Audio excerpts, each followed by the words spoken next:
Hey, it's Chris. Today I'm gonna share with you several reasons why somebody like me, who won't be climbing Mount Everest anytime soon, who won't be swimming in shark-infested waters anytime soon, pre-ordered the Apple Watch Ultra, which will hopefully give you some things to think about as you consider which Apple Watch is right for you this year. Adventure awaits. Clearly, Apple created a watch here that extreme sports enthusiasts would like more than the regular traditional Apple Watch. Now, how big is that particular market? No idea, and it really doesn't matter because what I do know is that the market for people who want to be seen as adventurous or want to feel like they could be adventurous is much bigger. But what's interesting is I don't fit into either of those categories. I wouldn't classify myself as an adventurer or as someone who wants to be seen as an adventurer, and yet I still pre-ordered an Apple Watch Ultra. So let me lay it out there for you like this. I'm not at all interested in things like precision dual frequency GPS, the ability to operate at -20 degrees Celsius, the exclusive Wayfinder watch face, although it is pretty cool, the super crazy extra special bands made for specific adventures, the water resistance that works up to 100 meters, the IP6X dust resistance, the 86 decibel siren, the depth gauge, running form efficiency info, a super accurate compass, or a full-featured dive computer, etc, etc, etc. But let me share with you several features that I am gonna enjoy on my everyday adventures, despite not being an extreme rock climber, right? And I'm gonna save the best one for last, but these are all really good. One thing I'm really excited for here is the longer battery life. With previous Apple Watches, I've had to be really meticulous with how and when I charge because I wanted to track my sleep, which means I couldn't just charge it overnight like someone who didn't track their sleep. And if you've ever not charged your Apple Watch enough and have ended up in battery reserve mode at just the wrong time before, you know exactly how annoying that can be, where it's basically just showing you the time and the rest of it is a big brick that you're wearing around on your wrist. That's not cool. And if you're gonna be able to go 60 hours in low power mode, I mean, all the better. The second thing that an everyday adventurer like myself can really enjoy about the Ultra is the up to 2 times brighter display outdoors in the sun. I don't know about you, but in the past, there have been times when I've had to shade the screen in order to see it when I'm outside on a really bright day, and that's really stupid. It's frustrating. Shouldn't have to do that for your watch. So up to 2000 nits of brightness versus just 1000 nits on the Series 8, which by the way, is no brighter than the bottom of the barrel SE, is an awesome improvement. And yes, I'm really, really excited, more excited than a person should be about a button, about the new action button, which lets you customize what happens when you press this physical, basically shortcut button. So you can set it to do things like launch a specific app or workout, and the mega athletes out there are gonna use this to do things like transition from one leg of their triathlon to another. But according to Matthew Casanelli, regular people like myself are gonna also be able to program the action button to do anything because it uses the App Intense API, which we're not gonna get into here, using Apple's shortcuts. So if right out of the box, the action button doesn't do the thing that you really want it to do, you can make it do whatever you can dream up for it to do using shortcuts. And then there's this screen, which is a lot bigger. Now to illustrate here, when the Series 7 came out, it had 20% larger screen area than the model before it. And here's what I said about that at the time. The screen here is like 20% bigger, and you're gonna hear a lot of reviewers saying it's insignificant, it doesn't really matter, it's not a reason to upgrade.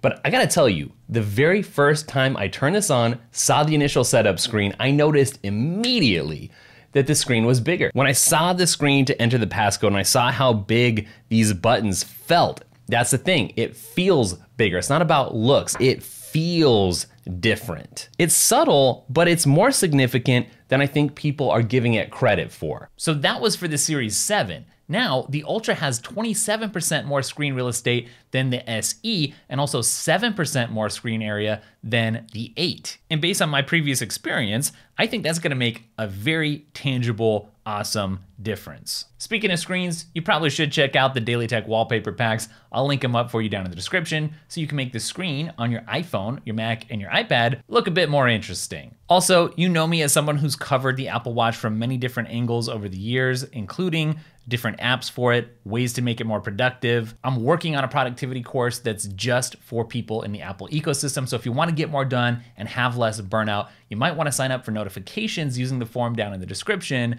so I can ping you when that course is live in the next 2 to 3 months. I gotta tell you, I'm also super excited about the dual speaker and the triple mic setup here, particularly for phone calls. Now in the past, I only took a call on my Apple Watch if I had to, and it was passable. It was okay, it was better than nothing, that's for sure. But people always sounded just pretty distant, not very loud. And that was just in general, but especially in a loud environment. But now we've got a second speaker, which by the way, can blast out a siren at 86 ear-ruining decibels, combined with better mics so people on the other end can hear me better.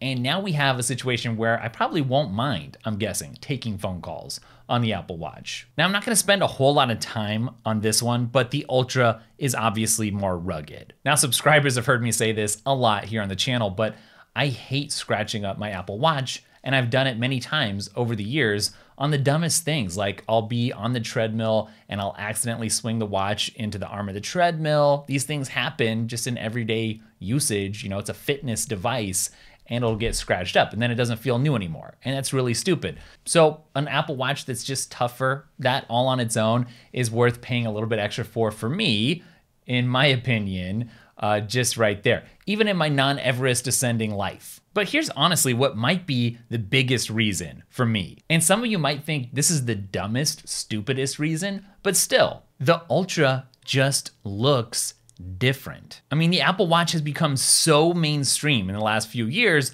they're just everywhere. I mean, when I got into Apple stuff a long time ago, it wasn't normal to have a Mac. It wasn't mainstream. It was more of an indie thing. And that was part of the appeal. And now Apple stuff is ubiquitous, it's everywhere. So yeah, I kind of like the idea of not seeing an Ultra on every wrist in town. That said though, there are some drawbacks, somewhat obvious drawbacks if you go with the Ultra. Number one is the design. I don't think it looks better or as good as the Series 8, for instance. There are reasons why it seems like everyone and their dog have an Apple Watch. One of them being it does just look good. It's a nice look. So by contrast, the Ultra is super chunky looking. And I wouldn't say it looks bad. Nobody wants to wear something bad looking on their wrist.